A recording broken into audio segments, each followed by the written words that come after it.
It started like any ordinary day. The sun had just begun to rise over the quiet town, casting a soft golden glow over the stone walls of the synagogue and the worn paths children took each morning to school. In the heart of this peaceful community lived two brothers, Daniel and Eli Weiss. They were well known, not just for their bright yellow backpacks that bounced as they walked, but for their laughter, their kindness, and the close bond they shared. Daniel, the older of the two, had just turned 11. Eli was 9 and never strayed far from his big brother's side. That morning, they waved goodbye to their parents, promising to be home in time for dinner like they always did. They wore their yarmulkes neatly and had books tucked under their arms. Their backpacks were filled with homework, lunches, and a couple of scribbled notes they'd secretly passed to friends. It was a normal day until a WASN single quotes. The hours passed, then the sun set. But the boys never came home. Panic spread like wildfire, first among their family, then through their tight-knit community. Volunteers searched alleyways, parks, and every street between home and school. Police were called in. Search dogs sniffed through woods and ditches.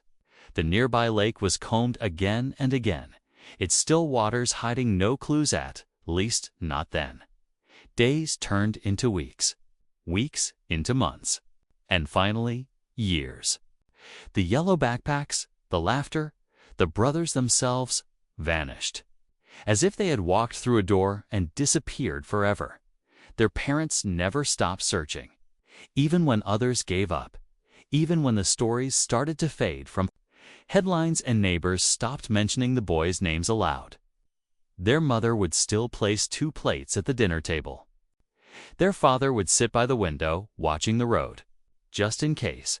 As time passed, strange rumors began to swirl. Some believed the boys had run away, though no one could imagine why. Others whispered about something more sinister, something that had been buried deeper than just in the woods or the lake. There were stories of an old war bunker beneath the lake, left behind by forces long gone, sealed and forgotten.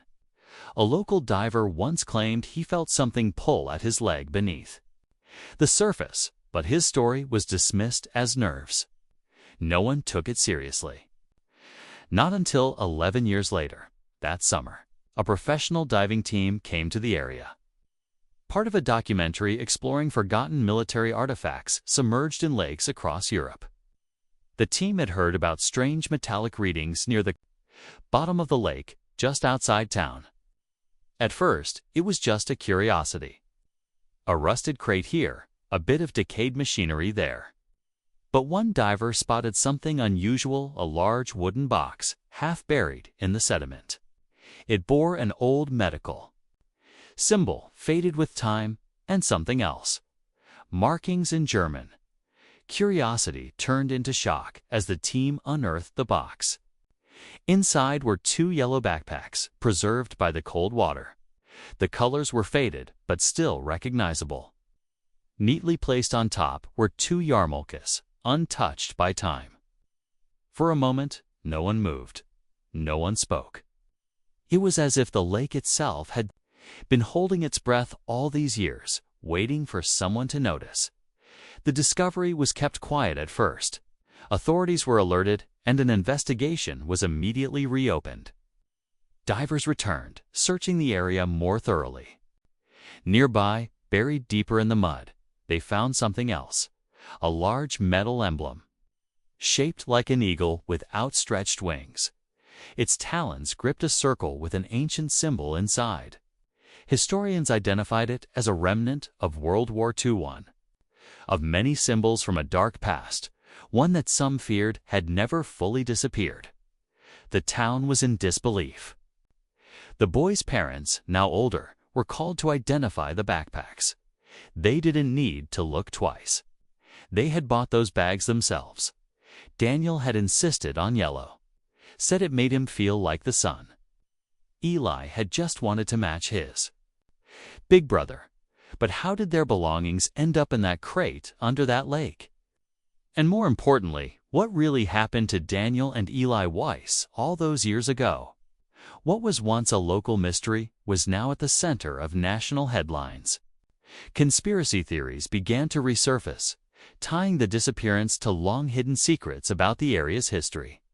Some speculated that there had been secret wartime operations, hidden tunnels, or even abandoned bunkers beneath the lake. Others believed it was something more recent, someone in the community who had something to hide, who had managed to cover it up for over a decade. The town that had once moved on was now forced to look back. And not everyone was ready for what they might find. The clues recovered from the lake were just the beginning. Forensic teams soon began piecing together the evidence, hoping to trace where the crate came from, how it ended up there, and whether it had any connection to the war or the boys' disappearance. But not everything recovered from the depths was immediately shown to the public. One diver reported seeing something else below, something metallic, locked and sealed shut. A larger structure? Maybe. He described it as a room or a box within a box. Authorities have not yet confirmed what it was, but plans were already underway to return. As for the Weiss family, the discovery reopened every wound. It gave them hope and fear. Hope that someone might finally tell them the truth. Fear that the truth might be darker than they had imagined. What started as a simple dive into history had uncovered a mystery that stretched across generations. Two boys, a forgotten past, and a lake that had kept its silence for far too long. But what really happened to Daniel and Eli Weiss? Why were their belongings hidden in a crate marked with a symbol from a different era? And who placed them there? This is where the story truly begins. The days following the lake discovery felt like a slow unraveling. News vans lined the narrow roads, and unfamiliar faces filled the synagogue on weekends. Cameras lowered respectfully, but always watching. The community, once so private, found itself under a glaring spotlight. Reporters came knocking on doors, asking questions no one had answers to. But beneath the curiosity, there was something else brewing, unease. Everyone had known Daniel and Eli. Everyone remembered the days after they vanished. But no one could explain how their school bags and yarmulkes had ended up locked in a wartime crate. Decades older than the boys themselves, the lake, once a quiet place for fishing and family walks, was now sealed off by local authorities.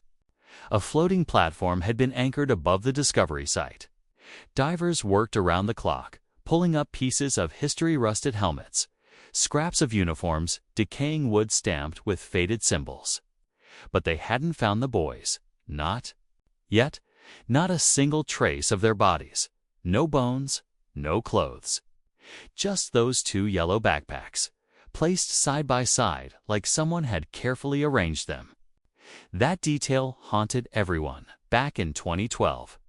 When the boys had first gone missing, investigators had done everything by the book. Interviews, school security footage, scent dogs, they even dredged the lake. But they hadn't gone deep enough. They didn't have the equipment to reach where the crate was now found. Nearly 20 meters below, hidden under thick layers of mud and plant growth. And there was no sign of the crate ever floating. It had likely been there for years before. The boys vanished. That led investigators to a troubling theory. Someone may have reused the old crate. Someone with access, knowledge, and a reason to keep secrets buried. The town's older generation began to speak up, sharing stories that hadn't been told in decades. Some recalled a time after the war when strange men had passed through, speaking broken English, looking for shelter. One man mentioned an old stone structure that used to sit near the lake's edge, long since torn down, rumored to be connected to hidden tunnels. Another remembered seeing soldiers long after the war had ended, digging in the forest near the waterline. Nobody paid much attention then. Those stories had faded over Tim till now. The boy's father, Avi Weiss, had always believed someone in town knew more than they let on. For years, he kept a journal, recording details, dates, changes in behavior. He noticed when people became nervous after the boys' disappearance, neighbors who moved away suddenly, others who stopped attending synagogue altogether. But without proof, there was nothing he could do. Now, with the backpacks recovered, he was back in touch with authorities every day. But even he didn't know what to believe anymore. The crate had his son's belongings, but it also had markings linked to a different time. Was it coincidence, or had someone gone to great lengths to hide something old by using something recent? Meanwhile, investigators brought in war historians and artifact specialists. The crate was confirmed to be from the late 1930s or early 1940s. Standard German military issue, likely used for medical supplies. The words painted on it, Sanitätskasten, translated to first aid kit. But the presence of the Nazi eagle emblem lying near it added a disturbing layer. It wasn't just a box forgotten in a lake. It was part of a larger secret that had been carefully concealed. Adding to the mystery was the condition of the backpacks. Despite being underwater for over a decade, they were relatively intact. The zippers still worked. The stitching hadn't unraveled. Inside, divers found school papers, a broken pencil, and a snack wrapper that hadn't fully disintegrated. But the most chilling discovery was a hand-drawn map in one of the front pockets. It was simple, sketched in crayon, showed a path from their house to the lake with a small X drawn at the water's edge. No one knew who had drawn it. Eli had loved drawing, but Daniel was always the planner. Did they go there willingly? That day? Were they meeting someone? Was the map planted later to mislead? Forensic analysis couldn't determine when it was drawn. The paper was too aged by water damage. But its presence opened new questions. Maybe the boys hadn't been taken. Maybe they had gone to the lake on purpose. The theory gained traction when a retired teacher from their school came forward. She remembered an incident a few weeks before the disappearance. A man had come to the school gate during lunch, claiming to be a distant relative of the Weiss family. He had asked about the boys, said he was visiting briefly, and wanted to surprise them. The staff turned him away. He never came back. At the time, it didn't seem important. But now, the teacher couldn't shake the feeling that it had been connected. Sketch artists worked with her to recreate the man's face, but no one recognized him. And no matches came up in facial recognition databases. It was as if he had never existed. Still, the detail ignited new momentum in the case. Detectives started pulling old surveillance footage, combing through digital archives, hoping anything had been missed. They also began tracing military records, checking for any wartime refugees or escapees who might have settled near the lake post-war. Meanwhile, the divers found more beneath the surface. Metal containers, crates sealed with wax, and strange compartments beneath the lake bed, almost like small rooms. It became clear that the lake had been used for something beyond storage, possibly even experiments or hideouts. The contents were being cataloged in secret, away from the public eye. Authorities feared what else might be down there, and what it might mean for the Weiss boys' case. Tension grew among the locals. Some feared the publicity, others the truth. There were whispers of families who had ties to wartime Europe, of grandparents who never fully explained their pasts.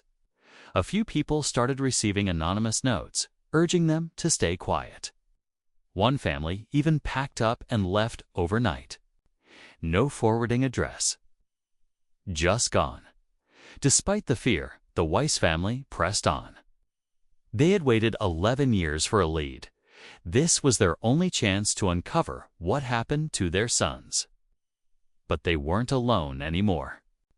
Journalists, researchers, even online sleuths started connecting dots, creating timelines, digging into forgotten archives. One researcher claimed to have found a missing train manifest, one that listed supplies sent to the region just after the war, It included crates matching the one found in the lake. But the rest of the list? Redacted. Every answer uncovered only led to more questions. Who placed the crate in the lake? Were Daniel and Eli victims of something much bigger than anyone had imagined? And why now, after so many years, had the lake finally started giving up its secrets? The deeper they searched, the more chilling the truth seemed. And still, the biggest question of all remained unanswered. Where were the boys? After the shocking recovery of Aaron Feldman and the emergence of other missing boys, a new task force was formed, one not tied to any single agency, but pulled together from international intelligence, forensic psychiatry, and child trauma specialists. They called it Operation Echo Root. The goal was simple: trace every step of the Sinenkind project and find out how deep it went. But what they quickly realized was that they weren't chasing a single story. They were uncovering layers of hidden operations, each branching off into decades of silence, each with its own secrets. Aaron's recovery gave investigators a name, though not one they could confirm. He kept referring to someone called Father Gray. He couldn't describe the man's face, well, always shadowed, always cold, but the voice, he said, was unforgettable. Deep, measured, and somehow familiar. A few of the other recovered children echoed the same name. They said Father Gray didn't yell. He didn't threaten. He whispered. He told stories. He taught them songs in different languages. He called them his echoes. Back at the lake, the search team paused after the chamber with the bunks and medical bay. The staircase beneath the wall was too unstable to explore further without reinforcement. But sonar scans showed at least 3 more levels below. One section seemed to have partially collapsed, another looked completely untouched. And one, deeper still, emitted a strange magnetic field that interfered with equipment. The readings didn't make sense, not for a natural environment. Engineers speculated that it might have been shielded or built with non-standard materials. Something designed to stay hidden forever. Avi refused to leave the site. He no longer asked for updates. He watched, eyes hollow, waiting for someone to say his sons had been found alive.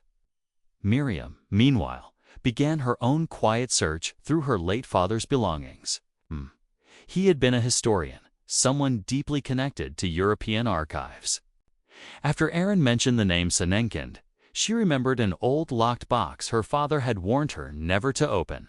It was hidden behind books, untouched for years.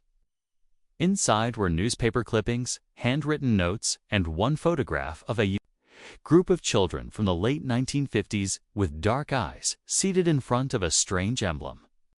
The same emblem found etched into the metal wall beneath the lake. She brought the photo to the task force. What stood out wasn't the children. It was the man standing behind them, half turned away from the camera. The coat, the stance and cannoli, similar to the description of Father Gray. One analyst ran facial comparisons and found a partial match to a defunct record of a post-war German psychologist who had vanished from public life in 1963. Now they had a possible identity. Dr. Hans Richter, officially declared dead. But the eyes in the photo, they looked recent. Some wondered, could he still be alive? Could someone else be using his name? The story took another turn when Lena's apartment was broken into. Nothing was stolen, but her laptop was wiped clean. Her notebooks were left untouched, but the message was clear. Someone didn't want her digging further. And whoever it was had access to surveillance footage. They'd avoided every security camera on her block.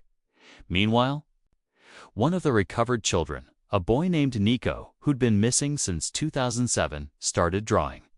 He never spoke much, but his drawings were chilling. Hallways underground, a room full of mirrors, a figure with a blank face holding a clipboard. Every time he drew, he added more. Always with red crayon. When a therapist asked him about the red, he whispered, "That's the light they used before the tests." Tests. That word started showing up everywhere. In files, in translated notes, in fragments of memory from the rescued boys.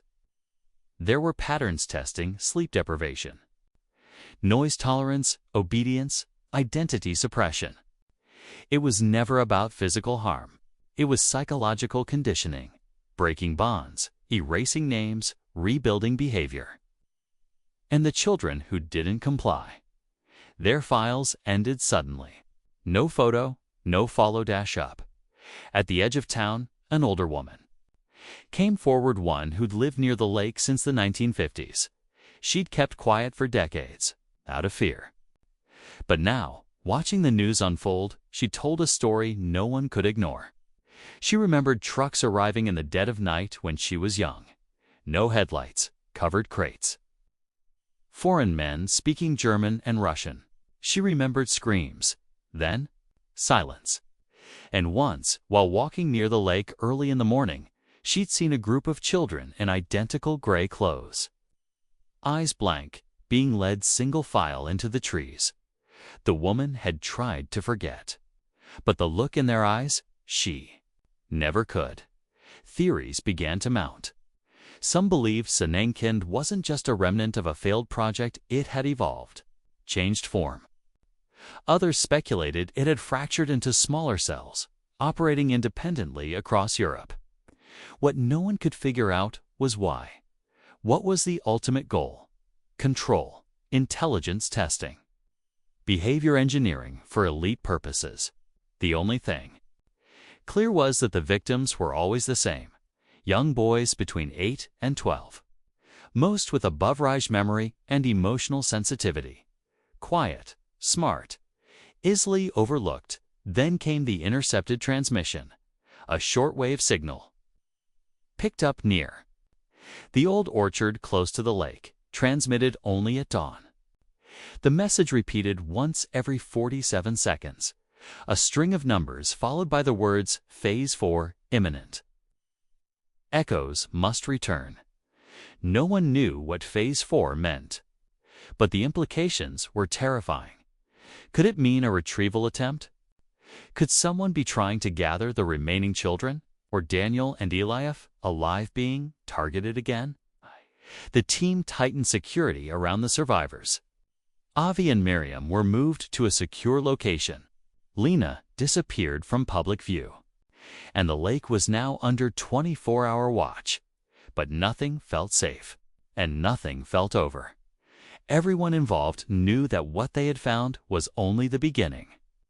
Beneath the quiet surface of the lake and behind every wall of silence, something bigger had been waiting, and it was waking up. The intercepted transmission, Phase 4, imminent. Echoes must return. Changed everything.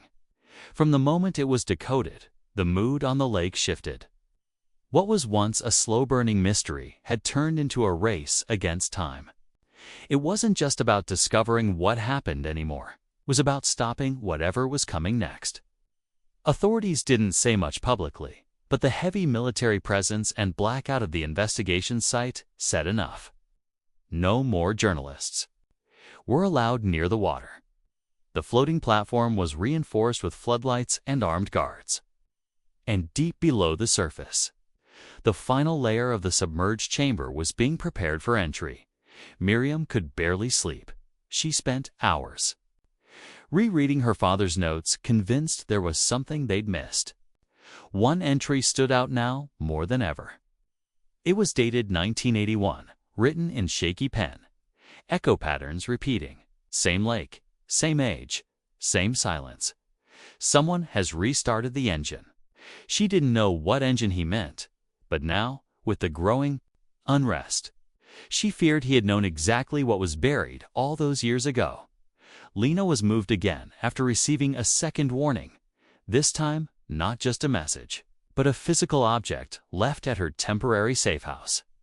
It was a hand-carved wooden toy, simple and worn, shaped like a small bird. It matched the ones shown in Nico's drawings. Identical. She stared at it for hours, unsure what was more terrifying, that someone had tracked her down again, or that They wanted her to know they could. Inside the lake chamber, the crew began clearing debris from the final passage leading downward. A narrow tunnel had been exposed, marked with faded paint symbols that no one could identify, not language, but something else. Notations, instructions. One of the engineers called it guidance for the blind. The tunnel descended at a slight angle, eventually opening into a space that hadn't seen light in over 50 years. When the camera pushed through, everyone watching went quiet. Rows of sealed rooms, observation windows, some shattered. Inside, the remains of long-forgotten equipment-told beds with leather restraints, shelves lined with chemical jars, audio reels stacked in crates, and a central control panel covered in dust but still humming faintly. Powered by something deeper in the infrastructure. Someone had built all this to last. On one of the control reels, investigators found a recording. It took hours to convert the format, but when it finally played, the voices were unmistakable. Children speaking in flat tones, repeating phrases. I am not mine. I am the echo. I will remember what I am told. Then a pause. And a deeper voice responded. Very good, subject 3B. Now tell me, where is the noise in your mind? 3B. That was Eli's designation. Everyone in the room froze. The audio continued for a few more minutes before abruptly ending with a burst of static. But what it left behind was worse than silence. It confirmed what many had feared. Daniel and Eli had been inside that facility. They had been used, studied, changed, and then something happened. Something big enough to bury the entire place in secrecy. Back at the command center, a war historian unearthed a newly declassified memo written in the late 1960s. It referenced an emergency protocol titled Umbra Fold, created in response to an unexpected breach of control within the Sanankand project. The memo was vague, but one line stood out in bold. In the event of psychological reversal or unity bond reconstruction, primary subjects must be isolated or terminated to preserve operation integrity. Unity bond, it meant the emotional connection between Daniel and Eli hadn't broken like they wanted. They had fought the programming. Together now, the biggest fear wasn't just that they had survived. It was that they had escaped. And maybe they were trying to come back. The transmission echoes must return took on a new meaning. What if the ones running the operation weren't searching for the boys to hurt them, but to retrieve them? The scope of the story exploded again when a retired intelligence officer contacted Lena through a private channel. He didn't give his real name, but confirmed that Sanankand wasn't just an experiment. It had been intended to create long-term assets. Children whose minds could be wiped and rebuilt, then activated later with a trigger. He called them sleeper echoes. The idea sounded impossible. But then he sent a file. Footage from 2017. A security feed from a train station in northern Germany. It showed two teenage boys moving through the crowd, calm, silent, dressed in civilian clothes. They paused briefly in front of a reflective glass panel. One of them touched his temple, then looked directly at the camera. The officer circled the still. It was blurry but undeniable. Daniel. He was alive, but it wasn't the confirmation of life that chilled. Everyone watching it was the blankness in his eyes, the stillness in the way he moved.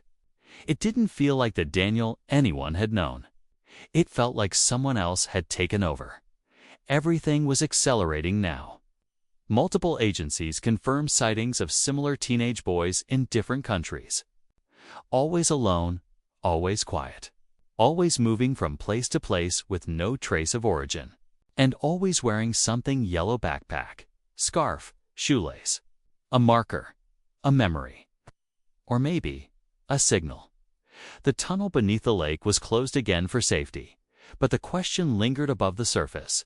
Was it really over, or had something Been released, the pressure mounted.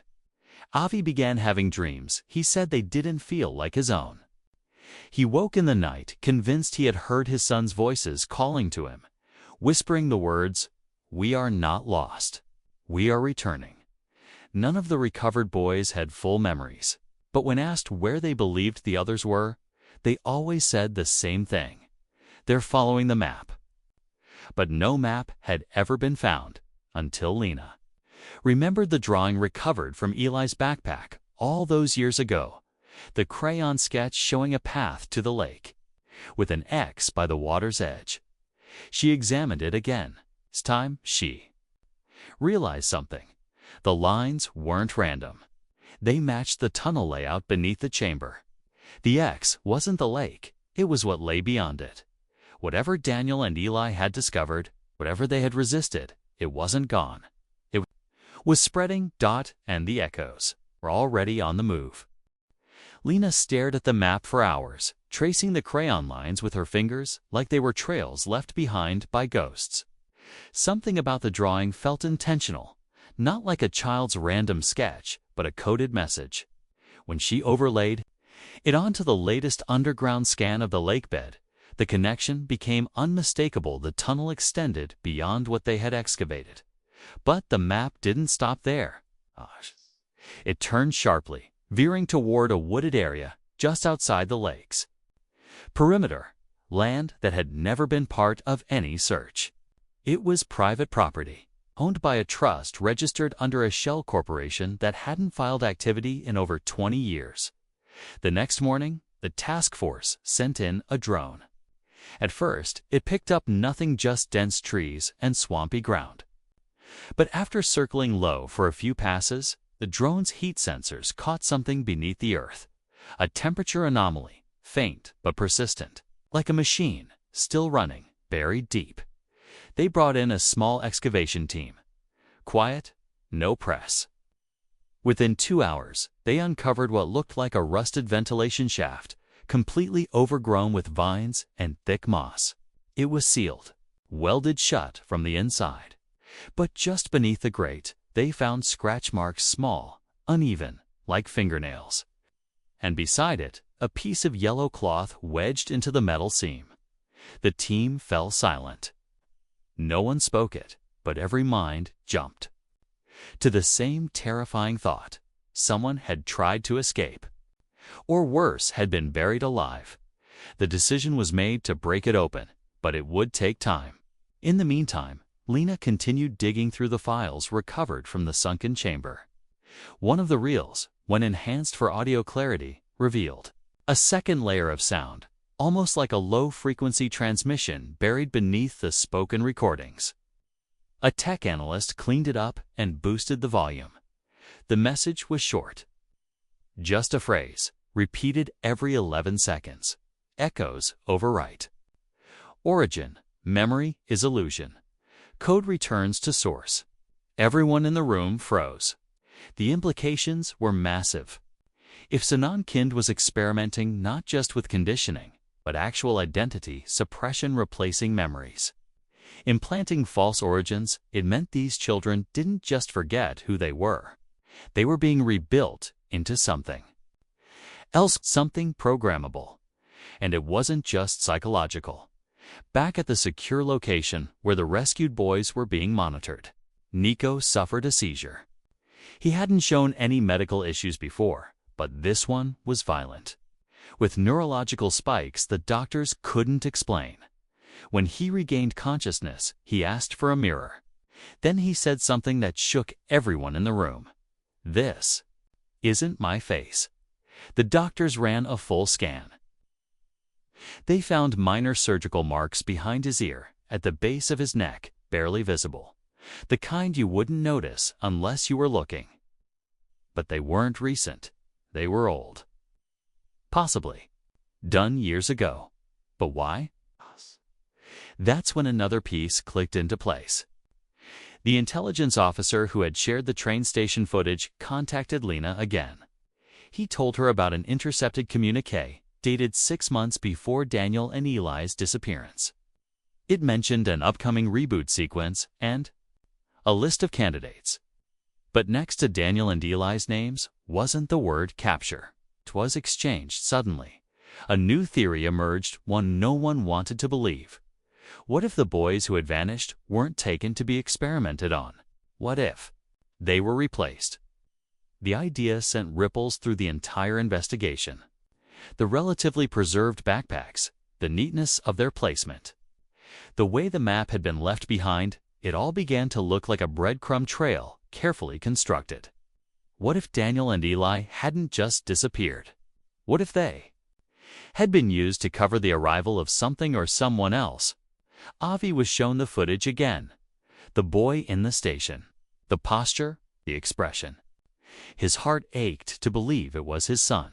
But when they slowed the video and enhanced the frame, they noticed something chilling. Behind the boy, for a fraction of a second, another figure appeared in reflection. Another teenage boy, identical. Same face, same build, but wearing a different expression. Wide eyes, as if watching. Following, there weren't one, but two Daniels. Somehow, the project had split the identity. One real, constructed. The implications were staggering. Multiple reports were re-examined. Photos from other regions. Surveillance from cities where boys had been spotted. And the more they compared, the more they found subtle differences in gait, blink rates, posture, micro-expressions. Each duplicate seemed slightly off, as though learning to behave like the original, but never quite getting it right. Back at the excavation site near the buried shaft, the weld was finally broken. The vent popped with a rush of stale air, heavy with rot and chemical fumes.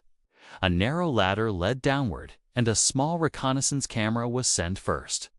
It showed a cramped corridor, lined with mirrors. Every wall was reflective. At the end, a sealed room with a single metal chair facing a screen. The feed cut off before they could see more. But not before the screen inside the room flickered to life and showed a face. It was Eli, but not the child from old photos. This was an older version, gaunt, expressionless, wearing a dark shirt with a small circular symbol printed on the chest. The same one from the original Sinankin files. The screen then turned black. A new phrase appeared, stark and final. Echoes cannot hide forever. The world the Weiss family had once known no longer made sense. They hadn't just lost their sons. They'd stumbled into a hidden war, one waged not with weapons, but with identity. With memory. With the very core of what it means to be human. And as the team prepared to go deeper into the shaft, another alert came in. Another boy had been spotted, but this time he was asking for Avi by name. Avi stood in the sterile hallway of the secure holding facility, his hands trembling, his breath shallow. The call had come in just hours earlier. Boy matching Eli's description had walked into a hospital 40 miles away. Alone, silent, with no identification. But what he did have sent shock through everyone who had been chasing this case for over a decade. Clutched in his hand was an old yarmulke, hand-stitched, the initials DW barely visible on the inside lining. Daniel's. When Avi stepped into the room, the boy looked up slowly. He wasn't a child anymore. Taller, pale, older than any memory Avi had clung to. But the eyes. The eyes were his son's, hollowed by time but unmistakable. Avi whispered his name, Eli, and for a long moment there was no response. Then Eli nodded once, as if confirming something both of them already knew. There were no tears, no dramatic reunion, just silence, as if words had become useless for everything they'd lived through. Lena and the task force watched from the observation room.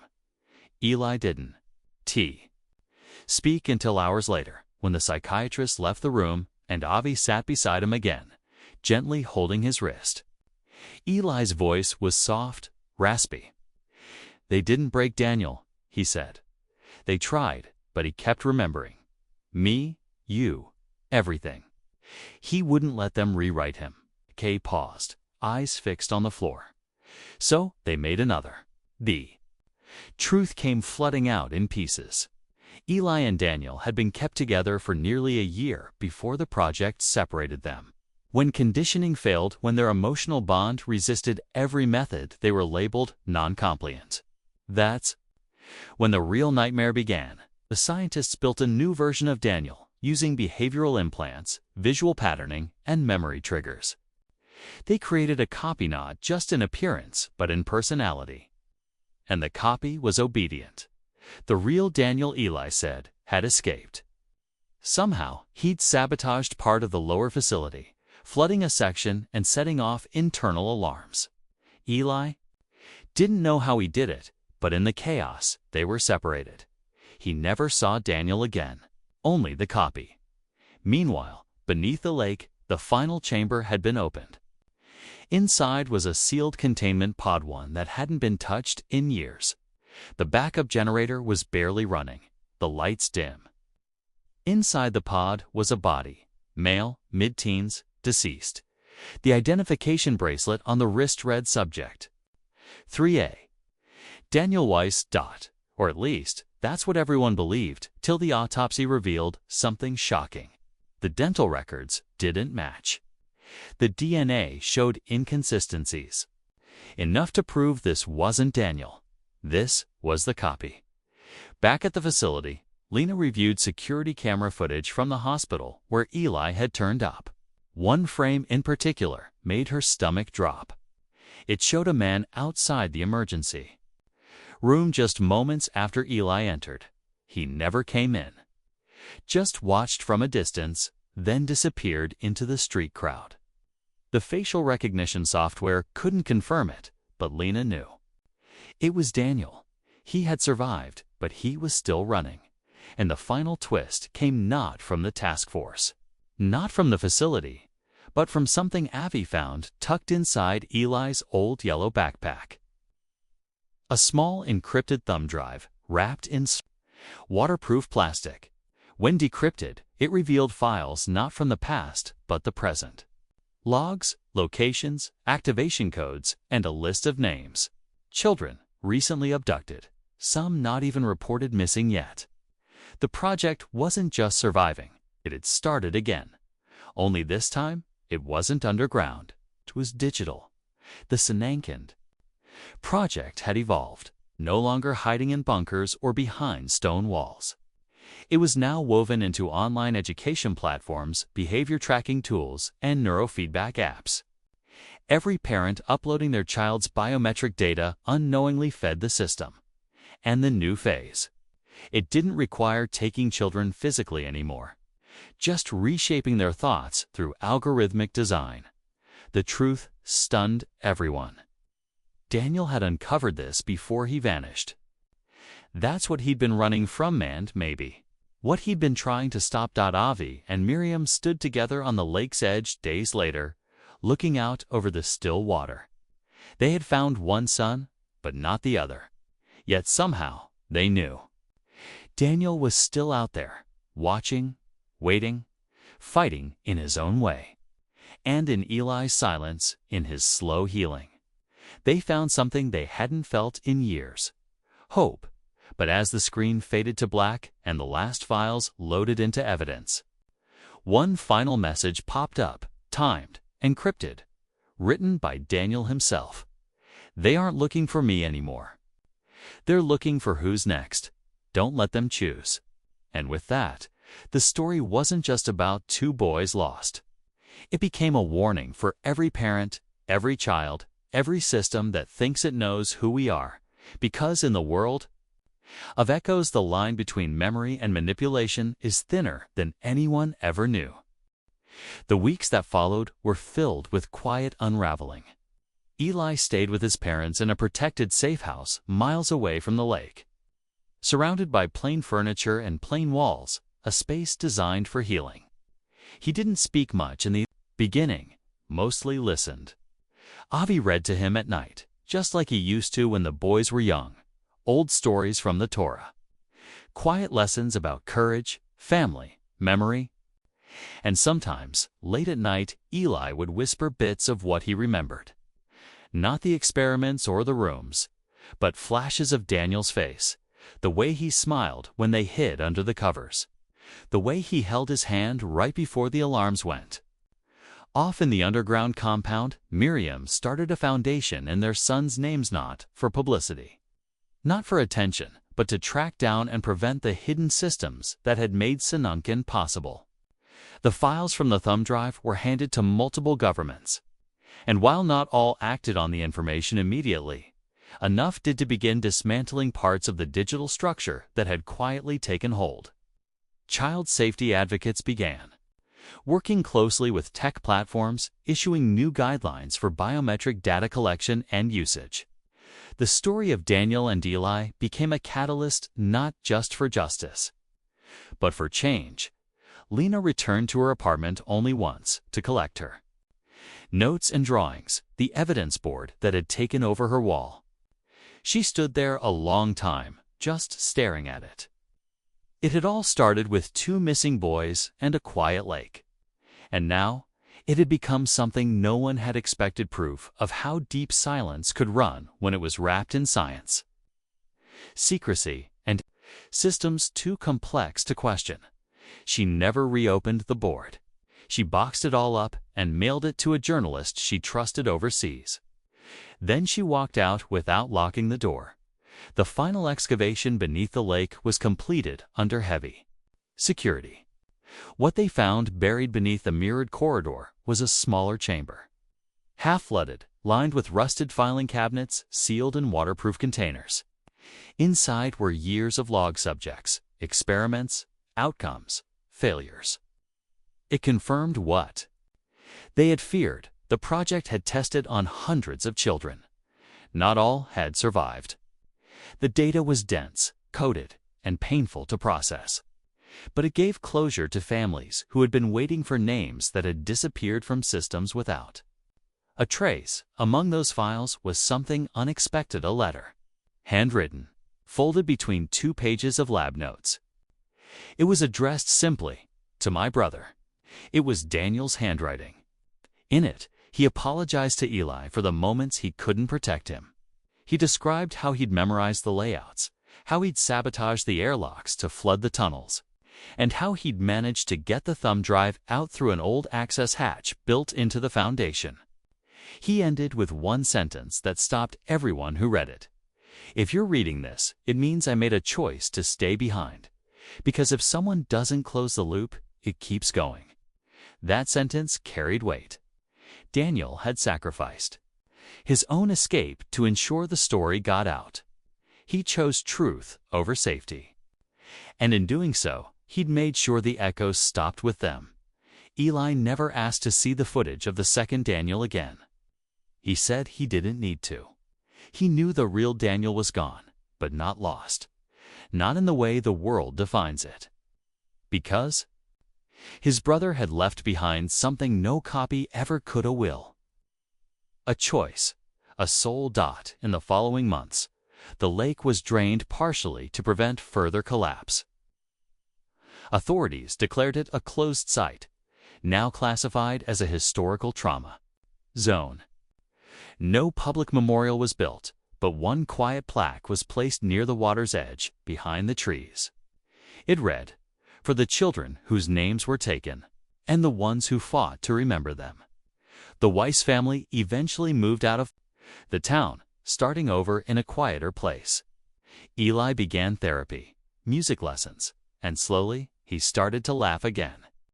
It came in pieces, moments like when a dog licked his hand or when Avi burned the pancakes. He didn't like crowds or loud places or dark hallways, but he liked walking in the sun. He liked the smell of rain on pavement. And most of all, he liked drawing maps. One day, he drew a new one. Not in crayon this time, but ink. It showed a path from their old house to a different place, one that didn't end at the lake. Instead, it ended in a garden, surrounded by open sky. No X. This time, just a small heart. When Miriam asked him what it meant, he said quietly, "It's where I last saw him, before he let go."